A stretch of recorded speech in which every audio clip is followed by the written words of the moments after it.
Question: have you ever wondered why it appears that Black culture seems to be more willing to accept Black on Black violence? Me too. I've been asking this question for a very, very long time. In this video, I'm going to react to something by Jason Whitlock and a guy by the name of Delano Squires, where they talk about this issue directly.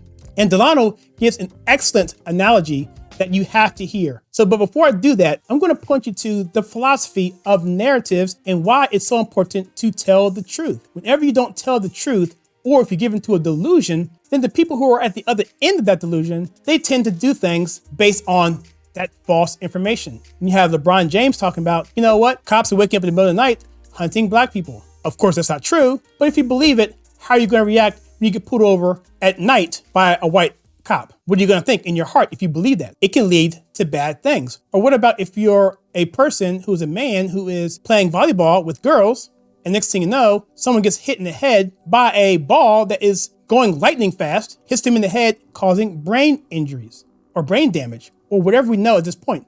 She was out for about a minute and it was bad. So what happens with that?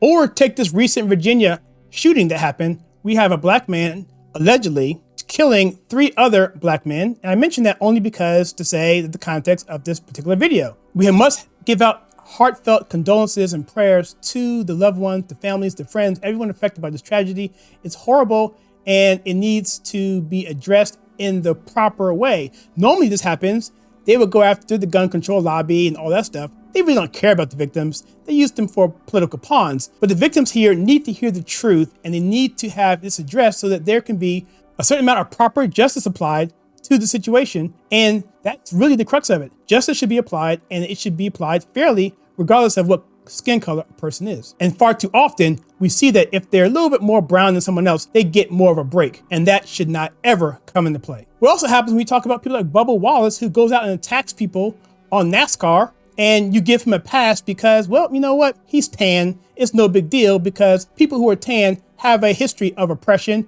and the victims, and we should cut them a break. This kind of narrative is dangerous, and quite frankly, it's very, very stupid.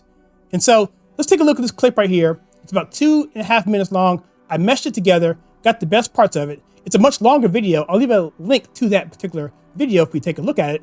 But Jason Whitlock asked this guy, Delano Squires, why do Black people or Black culture, why are they so accepting to Black on Black crime? Here's the response. The Black community, sort of the mainstream Black left, we don't have leaders, Jason.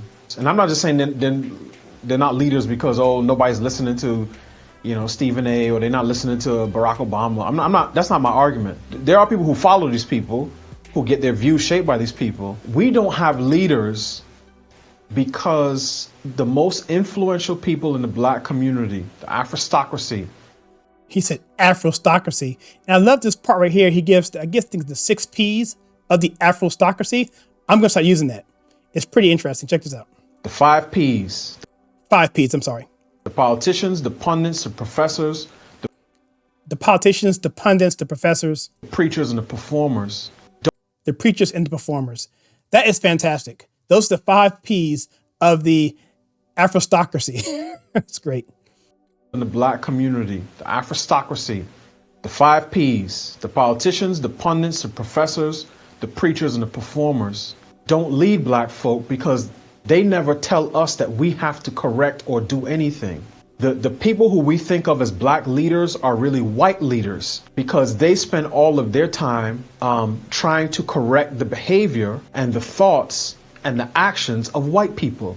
Listen to this is incredible. So we all talk about the accountability that's lacking, that you never ever see people on the left, especially Black people, ever accuse or get down on bad behavior within the Black community. You see people like Bill Cosby back in the 90s and late 80s, where he was talking about, you know, basically being a strong father. I know it's Bill Cosby, but still, he was giving positive messages for Black people, and yet he was being admonished. You had Spike Lee, you had people like John Singleton, these movie directors who were saying, look, wake up or do the right thing, or all these different things. And even those guys, John Singleton and Spike Lee, were vilified in the Black community for airing dirty laundry. And you have people just in general who, anytime you give accountability to Black people in general, all of a sudden there's pushback. Why you gotta be doing that? Why you gotta be talking about us? Blah, blah, blah, blah, blah. And especially that Candace Owens. I mean, she catches it. Anytime she mentions something about the black community, anytime you mention something about George Floyd and accountability, obviously she's some sort of sellout or Uncle Tom or whatever. It's absolutely ridiculous. But they go on. It's really interesting how he breaks this down. So he says, look, these black leaders, they're not leaders because they never hold people accountable. People follow them, like Stephen A. and Shaq and all these people, sellouts. I'm calling them sellouts. They're not leaders because no one's actually hearing from them what they're doing wrong to make their lives or the community better. So in this, Jason, you know this, as a college athlete, when your coach came or your position coach came, they coached you. They didn't coach your opponent. They told you what you had to clean up. They said, no, you got to turn that foot in. You got to strike the defensive lineman in his chest in this particular position. And that's how you know you were getting coached. Then you would say, well, this guy's he's not concerned with my growth or development. He's leading somebody else. And that's what we have in the black community today. So none of these people ever has anything to say about anything that we, black folk, need to do to improve the conditions in our own families and communities. All of their commentary is geared towards white people. White people must buy these books, listen to these podcasts, live in these neighborhoods, go to these schools, post these messages. And that's all it is, over and over again. And I think that had been simmering under the surface for a while. But George Floyd's death brought that all the way to the surface.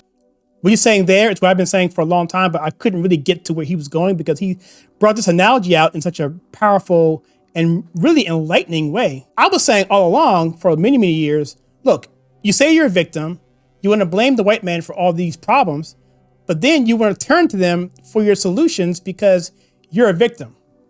And so which is it? So you're a victim because of them, but you get help from them because you're a victim. It's like, seriously, dude? At what point are you going to have self-respect for yourself? I mean, Malcolm X said so much about accountability. And you may not like the Nation of Islam. I personally don't like the Nation of Islam from a religious standpoint or from a spiritual standpoint. And from many things I don't like about the Nation of Islam. But one thing they are firm about is holding black community accountable. That's really what people need to hear, even though I don't like the organization that's giving the message. But the fact remains, you don't hear it from anywhere else other than from them, and definitely not from black Christian or so-called Christian churches. I'm literally sitting there thinking about being a football coach. Let's say I'm Bill Belichick, and let's say I'm playing the New York Jets this week. And let's say Bill Belichick kept going to his team, the Patriots, and saying, here's what the Jets need to do in order for us to be successful. And so every day this week, he would go in and say, if the Jets do this and this and this, we'll be successful. His players would look at him like, well, what do we need to do? They're paying you money to tell us what we need to do. You're telling us what the Jets need to do in order for us to be successful. That's why we call these people race hustlers, because that's what they're doing. And Belichick is the coach for the New England Patriots. Tom Brady used to be his star quarterback there, in case you guys don't follow football. And the New England Patriots play the New York Jets twice a year. I think they're in the same division.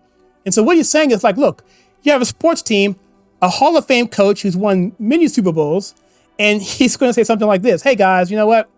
The New York Jets are playing. As long as they do this, we'll be okay. As long as they don't do this, we'll be okay, and so forth.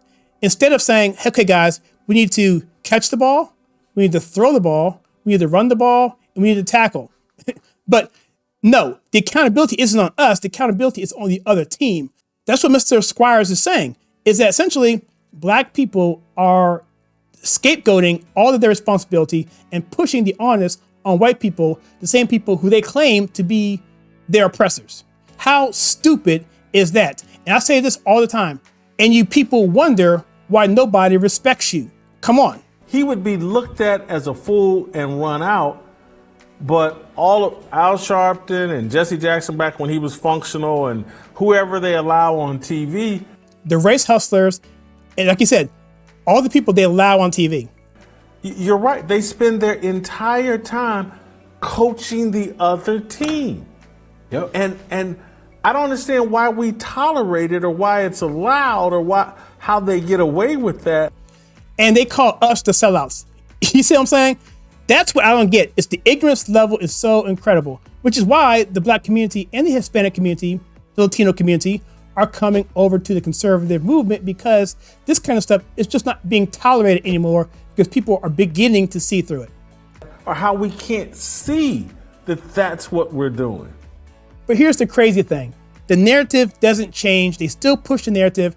And until we push back with this foolishness, will the media finally take notice? Because they just raised a serious point here that I think needs to really be talked about and discussed more and brought up into the social sphere, because it's something that I think needs to be addressed. And people like Shaq and Stephen A. Smith, all these sports announcers, and these people who are obvious sellouts, who are only doing it for the dollars, they're only doing it for what they seem for their own personal interests. They don't care about the community. They don't care about really making real progress, because I think, frankly, they're just being bought and sold by another entity so they can do the bidding, so that the other agenda can be pushed, whatever that may be. That's for another discussion. And in this video right here, we talk about how introducing wokeness into sports and the narratives that come with it, how that can be harmful and even dangerous.